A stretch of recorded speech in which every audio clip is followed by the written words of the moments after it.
बिस्मिल्लाहिर्रहमानिर्रहीम अस्सलामु अलैकुम रहमतुल्लाह। कुछ ऐसे लातों के भूत होते हैं जो कि बातों से नहीं मानते। उनमें से एक है आसिफ अली जरदारी। या ये मिसाल आप शरीफ ख़ानदान के ऊपर भी फिट कर सकते हैं।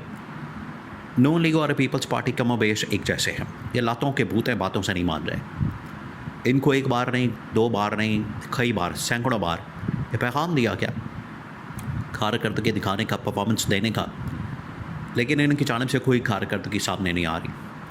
अब इस्टेब्लिशमेंट ने अपने लोग मैदान में उतारे हैं। इससे पहले कंवर दिलशाद साबिक सेक्रेटरी इलेक्शन कमीशन, उनके मैदान में उतारा गया। उन्होंने बड़ा वाज़ेह तौर पर कैटेगोरिकली बता दिया था कि हर हाल में जनरल आसिम ने वर्दी के अंदर, यूनिफॉर्म के अंदर सदर बनना है। अब बहुत सारे ऐसे सहाफ़ियों को और इसके अलावा फैसल वाडा और इसके अलावा मोहसिन नकवी, इस तरह के जो और इस्टेब्लिशमेंट के बड़े करीब समझे जाने वाले इस वक्त सेटअप के अंदर मौजूद हैं, उनके मैदान में उतारा गया। उन्होंने अपनी स्टेटमेंट दे दी। अब आप स्टेटमेंट चेक करें, स्टेटमेंट सुने। फैसल वाडा ने भी, ये मोहसिन नकवी ने भी बड़ा वाज़ेह तौर पर बता दिया, इनके ऊपर बड़ा वाज़ेह कर दिया, कैटेगोरिकली इनको आगाह कर दिया कि आपके पास ज़्यादा वक्त नहीं, आपके पास ज़्यादा टाइम नहीं। या तो आप खुद सरेंडर कर दें, और सरेंडर करने का मतलब क्या? देखिए, आप इमेजिन करें कि इनको पैगाम दिया जा रहा है सरेंडर करने का, और ये सरेंडर नहीं कर रहे। आप सरेंडर कर दें। सरेंडर करने का मतलब ये है कि आप रिज़ाइन करें, इस्तीफ़ा दें, या फिर आप डिलीवर करने के लिए खुद कारकर्दगी दिखा नहीं सके, तो जो इस्टेब्लिशमेंट ने मान कर रही है कि कारकर्दगी दिखाने के लिए हमने फ़लाँ निज़ाम नाफिज करना है, और उसके नतीजे में कारकर्दगी परफॉर्मेंस हम अपनी मर्ज़ी से ले लेंगे। तो अगर इनको ये बार बार कन्वे किया गया, ये फिर भी नहीं मान रहे, तो फिर ज़ाहिरी बात है वो वाला रास्ता अपनाना पड़ेगा जो कि किसी की ख्वाहिश नहीं है, जो कि नहीं को चाहता कि वो वाला रास्ता अपनाया जाए, लेकिन क्योंकि ये मजबूर कर रहे हैं, इस वजह से फैसल वाडा का जो स्टेटमेंट है बड़ा मानिक है। उसके ट्वीट के अंदर बिल्कुल वाज़ेह हो गया कि फिर इनको ज़बरदस्ती निकाला जाएगा, फिर 99 की सूरत हाल पैदा होगी। ये जो उन्होंने रेफरेंस दिया कि जिस तरह से वज़ीर-ए-आज़म हाउस के अंदर भी, ऐवान सदर के अंदर भी, उस वक्त की फ़ौज ने, 111 ब्रिगेड ने, इस्टेब्लिशमेंट ने, जब नवाज शरीफ ने आर्मी चीफ का तख्ता उल्टा तो पलट कर वार किया, और जनरल मुशर्रफ ने नवाज शरीफ का तख्ता उलट दिया। तो अब सेम सूरत हाल इनके साथ होने जा रही है, बिल्कुल सेम सिचुएशन। रत्ती बराबर भी उसके अंदर फ़र्क नहीं होगा, 19-20 का फ़र्क भी नहीं, सेम सिचुएशन। इनको वो रेफरेंस कोट करके बता दिया गया कि ये ना हो फिर वो वाली सिचुएशन को दोहराया जाए, रिपीट किया जाए।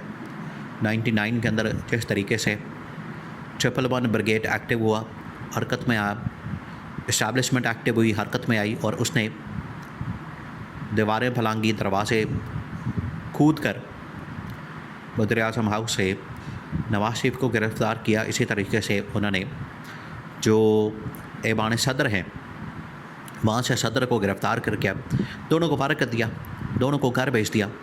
तो इनको ये कहा गया है कि आप भी मान जाए। अब मसला क्या? देखिए, प्रॉब्लम कहाँ पर आई हुई है। प्रॉब्लम ये है कि ईद से पहले, अब ये कोई छोटी बात तो नहीं है, इनको ईद से पहले तकरीबन कोई 6 महीने का वक्त दिया गया। आप समझिए कि ये वाला जो साल शुरू हुआ 2026 का, पहले दिन से लेके आज तक, अब तकरीबन जून चढ़ गया, ये 6ठा महीना। इनको मसलसल कहा जा रहा है कि 28वीं तरमीम आनी है, लानी है, आपने उसको सपोर्ट करना है, ड्राफ्ट तैयार हो रहा है, और कोई उसके ऊपर आपने चूँ-चाँ नहीं करनी। अब बिलावल से पूछा गया। अब आप बिलावल की चालाकी देखें, बिलावल की मक्कारी देखें। मक्कारी आपको पता है इनके अंदर बहुत ज़्यादा है। मक्कारी में, 2 नंबरी करने में, भाई जो लाने वाले आपको हैं, इनको लाने वाला कौन है सारी दुनिया जानती है।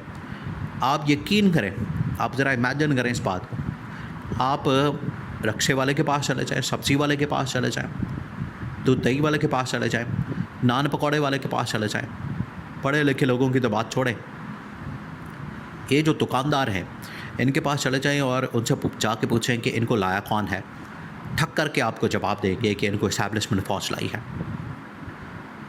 तो जब दुनिया जानती है, पाकिस्तान का बच्चा बच्चा इस बात को जानता है, इस हकीकत को जानता है, तो इनको जब कहा जाता है फ़ौज की जानिब से, इस्टेब्लिशमेंट की जानिब से कि आपने ये काम करना है, फिर ये किस मुँह से आंखें दिखाते हैं? इनके पास कौन सी ऐसी चीज़ है? ये किस बात की आकड़ दिखाते हैं? इनके अंदर कौन सी ऐसी ख़ास बात है कि ये आगे से आकड़ जाएं और आगे से आंखें दिखाएं और इस तरह से तड़ियाँ लगाएं कि हमें तो पता ही नहीं 28वीं तरमीम के अंदर है क्या, जब आएगी तो हम देखेंगे, पहले हमारे पास ड्राफ्ट आना चाहिए, फिर हम उसको कंसीडर करेंगे, उसकी जांच पड़ताल करेंगे। भाई आप होते कौन हैं? आपके पास कोई अवामी मैंडेट है, आपके पास कोई अवाम की सपोर्ट है, आप अवाम के वोटों से आए हैं, इतने बड़े सवालात हैं। अगर इनका जवाब, किसी एक भी सवाल का जवाब हाँ में है तो ठीक है, फिर आपको ऑन बोर्ड लेना चाहिए, आपसे पूछना चाहिए, आपको इस हवाले से आगाह करना चाहिए। लेकिन आप ना, आपके पास अवाम की सपोर्ट, ना अवाम की हिमायत, ना अवाम का वोट, तो फिर आप ये सवाल करने के लिए भी अहल नहीं है। इस वजह से इनको कहा गया कि ये जो मक्कारी और अजारी है कि हमारे पास ड्राफ्ट नहीं आया, ड्राफ्ट आएगा तो हम देखेंगे, जांच पड़ताल करेंगे। उन्होंने कहा ड्राफ्ट आपको मिलना ही नहीं, ड्राफ्ट आपके पास आना ही नहीं।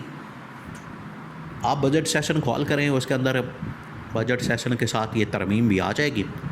जब बजट सेशन क्लोज़ होगा, बंद होगा, बजट अप्रूव किया जाएगा, उसके साथ ही इसको भी पास कर लिया जाएगा, अप्रूव कर लिया जाएगा और 28वीं तरमीम पास हो जाएगी। सिंपल सी बात है, सिंपल सा कुलिया और फार्मूला है, इसमें कौन सी कोई इतनी बड़ी बात है। लेकिन इनको समझ नहीं आ रही, ये समझ नहीं पा रहे, इन्हें आइडिया नहीं हो रहा कि ये कितना बड़ा पंगा लेने जा रहे हैं इस्टेब्लिशमेंट के साथ। और ये अपनी मर्ज़ी करके, अपनी मनमानी करके, दो नंबरियाँ करके ये समझते हैं कि हम कोई तीर चला लेंगे, हम मार का मार लेंगे। तो ये इनकी गलत फहमी है, खामख्याली है। अब होने ये जा रहा है, इनको ये बता दिया गया कि अगर आप ये बातें नहीं मानते, अगर आप इन चीज़ों को तस्लीम नहीं करते और एग्री नहीं करते, राज़ी नहीं होते कि आपसे तरमीम करवानी है, 28वीं तरमीम के ऊपर दस्तखत करवाने हैं, आपसे वोट लेना है और आपने उसको सपोर्ट करना है, तो ठीक है, फिर हम अपनी मर्ज़ी से ऐवान सदर के अंदर आएंगे, आपको उठा के बाहर फेंकेंगे, निकलो यहाँ से। आप किस मुंह से यहाँ पर बैठे हुए हैं? ना आपके पास मैंडेट, ना आपके पास आवाम के सपोर्ट, ना वोट। तो आप हमें ब्लैकमेल करें, हमें ही, हम आपको लाने वाले और हमें ही आप ब्लैकमेल करें। ये है असल गुस्सा इस बात का इस्टेब्लिशमेंट को। उन्होंने ये पैगाम अब इनको कन्वे कर दिया कि खुद सुकून से छोड़ जाए, वरना आपको धक्के देकर घसीट के बाहर निकाला जाएगा।